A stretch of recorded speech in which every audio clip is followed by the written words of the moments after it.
Mr. Tim Magner, Shreveport Chamber of Commerce. Welcome back. Thanks. Okay, let's talk the bond issue because today is the vote. City Council vote today started at $220 million downward. Now they've pared it down, a compromise number, $186 million. You've looked at some of the specificities. What you thinking? What are your thoughts? Well, I mean, I think they're definitely headed in the right direction. I mean, the conversation that we, the letter that we wrote, encouraged them to take a look at the things that were essential and to begin to pare down. Pardon me. Let me parse your sentence. Headed in the right direction. They need to head further. It needs to be a smaller amount. What do you think? Well, again, I think what we're looking at is identifying those things that are essential that need to be done. That's the conversation we're having now. Do we all wish we were having this conversation 6 months ago? Sure. But I think that the idea that we're identifying things that are critical to the city and that need to be done, and that we're putting those together and providing some additional specificity. More is always better. I am relatively totally unfamiliar with the process of putting this together. So here's my question. When a mayor, when a city, when whomever is putting together a bond proposal, do they start with, it'd be nice if we had $220 million and then come up with $220 million of spending?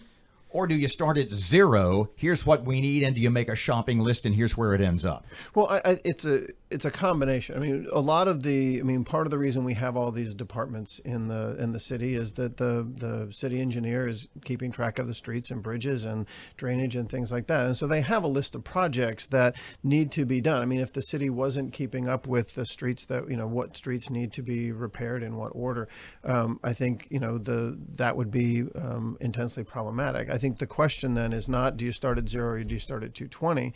I think what's happened is the way they got to 220 at the outset was to go through all the departments and say, hey, what do you need? And then they came to that amount. The purpose of the Citizens Committee, and the process that folks went through in previous bond issues, as I understand it, was to vet that, was to have a panel of citizens who go through that list and who say, yes, these are the most important things. I think when you look at the types of things that are doing, do you know whether the sewer out in front of your house needs to be repaired? Unless it's leaking, probably not. And so I think the idea that there's some expertise that folks who do this for a living have ought to be respected. At the same time, I think the fact that we as taxpayers are paying for it means we should have some input in helping to prioritize those things. Some things just need to get done. Some things are optional, or the order in which they can be done can be different. And I think that's the dialogue that we want to have and that we're having now. Tim, a little bird told me, as it stands now at $186 million, the Chamber of Commerce will not support it. True, false? Well, we haven't taken a vote on that, and that, I mean, I don't know where that came from. Would you be inclined to actively oppose it if you think it's too much? Well, I mean, so from my perspective, what we need in order to make a decision on this, regardless of what the number is more information. So if it gets voted down today and there's an opportunity to engage in a much richer dialogue about the process, we'll be happy with that. What if it gets passed today? If it gets passed today, I think it's incumbent upon the city, the administration, as well as the city council, because as I understand it, some of the dollars are going to be parsed out to the different districts for road construction, that they be as accurate and as detailed as possible about about what exactly we're going to be voting up and down for. So I think regardless of whether it's approved today or whether it's not approved today, more information needs to be forthcoming in order for us to make an informed decision. But your board will make a decision, vote whether to support it or not. Yes. Okay. 180, what was it, 186? 186? 186.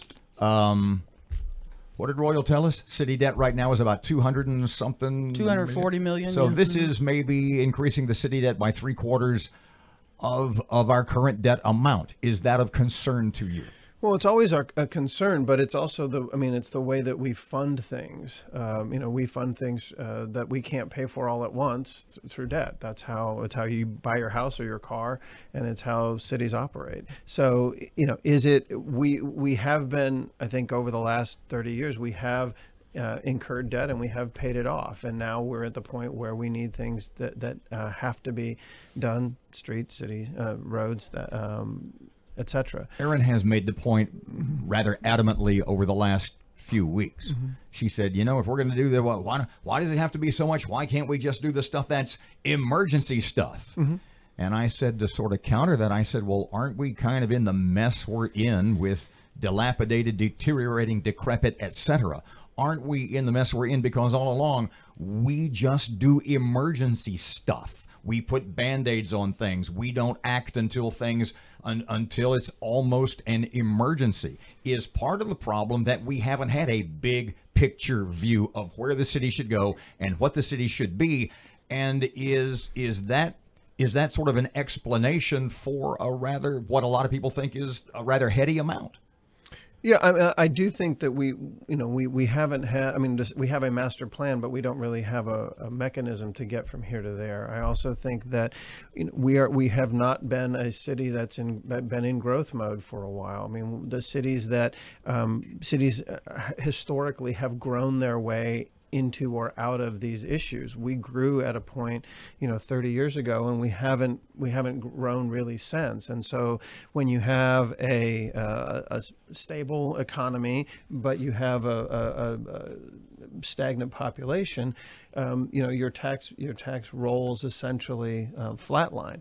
And so I think what we've got to figure out is what are the things that we need to do as a community in order to maintain the quality of life that we have, and frankly attract new businesses. When we look at the infrastructure, when we look at the types of things that businesses look at and people frankly look at to move in, quality of life, things like streets that are well paved, sewer systems that work, police, fire systems that are responsive and maintain the quality of life.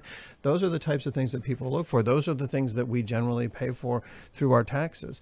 I think so. The conversation, it seems to me, is not up or down. The conversation is, what do we need to do, and what as a community do we need to do to come together to support the quality of life that we all want to have? Let me ask you a question. Your job as the head of the chamber is to, like you said, bring in businesses, attract new businesses. This is going to be, if it stays at 186 million, this is going to be a tough sell in this city. Do you get that same impression from the people? I mean, you're out and about all the time. Do you get that same impression that this is going to be a tough sell?